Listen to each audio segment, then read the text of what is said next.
अमरावतीला शासकीय वैद्यकीय महाविद्यालयासाठी अमरावती शहरातल्या बडनेराजवळ एक जागा निश्चित करण्यात आलेली होती। आता त्या जागेमध्ये काही प्रॉब्लेम निर्माण झाले आहेत असं सांगितलं जातं आहे की त्याच्यावर काहीतरी वनजमिनींचं आरक्षण आहे आणि त्यावरून पुन्हा आता हे शासकीय वैद्यकीय महाविद्यालय अमरावती शहरामध्ये हलवलं पाहिजे यासाठीच्या हालचालींना वेग आलेला आहे। दोन्ही तिन्ही बाजूंनी मतं नोंदवले जात आहे, पण बडनेराचा रहिवासी या नात्याने आणि बडनेरा आणि आजूबाजूच्या परिसरातील लोकांचं मत म्हणून किंवा बडनेराला कनेक्ट असलेले 50-60 जे छोटे गाव आहेत त्या सगळ्या गावांचं प्रतिनिधित्व म्हणून मी शासनाला मुख्यमंत्र्यांना ही विनंती करतो आहे की शासकीय वैद्यकीय महाविद्यालय हे बडनेरा विधानसभा मतदारसंघातच निर्माण करण्यात यावं, तिथेच उभारण्यात यावं। यामध्ये ज्या काही अडचणी असतील, तांत्रिक अडचणी असतील त्या दूर करण्यात याव्या। केंद्रामध्ये सरकार आहे, राज्यात सरकार आहे, राज्य सरकारने व्यवस्थित पाठपुरावा केला तर या अडचणी लवकर दूर होऊ शकतात।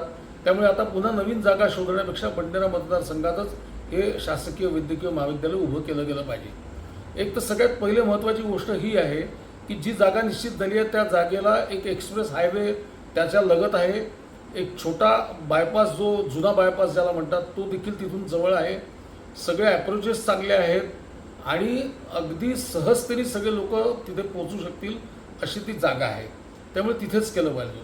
आणि दुसरा भाग असा आहे की अमरावतीला महानगरपालिकेचं जे रूप किंवा दर्जा प्राप्त झाला तो बडनेराच्या विलिनीकरणामुळे झाला आणि त्यामुळे अमरावती शहराचा, जुन्या अमरावती शहराचा विकास आणि बडनेरावर केवळ करांचा भुर्दंड ही जी मानसिकता, ही मानसिकता देखील योग्य नाही। प्रतिभाताई पाटील राष्ट्राध्यक्ष असताना त्यांनी खरं म्हणजे बडनेरा जंक्शन स्टेशनच मॉडेल रेल्वे स्टेशन करायला पाहिजे होतं, पण ज्या अमरावती शहरात ट्रेनच जात नाहीत मुळात त्या अमरावती शहराला त्यांनी मॉडेल रेल्वे स्टेशन बांधलं। 2 गाड्या तिथून सुरू केल्या, त्या 2-3 गाड्या बडनेरात जाऊ नये म्हणून एक कॉर्ड लाईन टाकून त्या बडनेरापासून वळवल्या आणि थेट नागपूरकडे, जबलपूरकडे कशा जातील याची व्यवस्था केली। तर हा एका अर्थाने दुजा भाव आहे। ही मानसिकता अमरावतीकरांनी ठेवू नये, समतोल विकास कुठल्याही शहराचा झाला पाहिजे आणि म्हणून बडनेरा आणि बडनेराचा जो परिसर आहे, अर्ध अमरावती शहर किंवा अधिक अमरावती शहर जे आहे ते या भागात वसलेलं आहे आणि त्यांना हे वैद्यकीय महाविद्यालय हे सोयीचं होणार आहे। आणि म्हणून माझी मुख्यमंत्र्यांना, माननीय देवेंद्रजींना विनंती आहे की त्यांनी हे बडनेरा विधानसभा मतदारसंघातच हे महाविद्यालय उभारावं, जेणेकरून ते सगळ्यांच्या सोयीचं राहील आणि बडनेरावर, आपल्यावर जो वारंवार अन्याय होतो, ही जी भावना बडनेरा आणि इकडल्या परिसरामध्ये निर्माण होते ती भावना देखील त्यांची दूर होईल। त्यामुळे मी एक पत्र लिहिलं आहे माननीय मुख्यमंत्र्यांना आणि त्यांना विनंती केली आहे की अमरावती शहरातल्या अमरावती विधानसभा मतदारसंघात हे शासकीय वैद्यकीय महाविद्यालय उभं न करता हे बडनेरा विधानसभा मतदारसंघात आणि जी जागा त्यासाठी सिलेक्ट केलेली आहे त्या जागेवरच ते व्हावं, त्यातल्या अडचणी दूर कराव्या।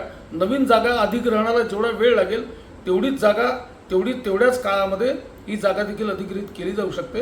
राज्य शासनाने योग्य पाठपुरावा केला तर ते तात्काळ होईल आणि म्हणून या भागातला प्रातिनिधिक स्वर म्हणून मी ही विनंती करतो आहे की हे शासकीय वैद्यकीय महाविद्यालय बडनेरा नजीकच व्हावं।